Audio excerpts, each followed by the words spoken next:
March Madness, day 30. We've made it to the end of the month. So let's see how your balance is going to go today. So we've got 2 balance challenges for you.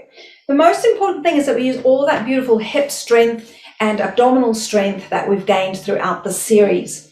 So Maria's going to stand on one leg. First of all, just find your balance. Great thing to do when you're brushing your teeth, that you can just do 1 minute on each side. Now, if you're feeling really brave and you're feeling quite stable, then you can close your eyes and you can count and see how long can you hold your balance for.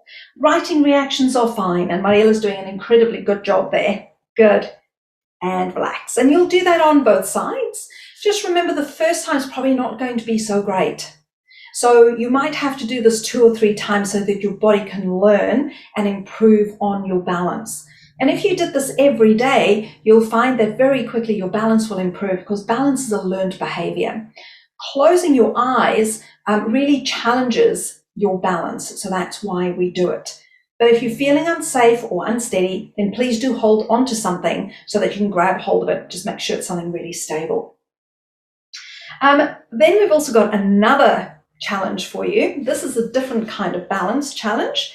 So you're going to imagine that you are on a tightrope. You're going to have one foot directly in front of the other. You're going to take your arms out in front of you, because it's actually harder to balance with your arms out in front of you. Then when you feel stable, you're again going to close your eyes, and this is harder than it looks.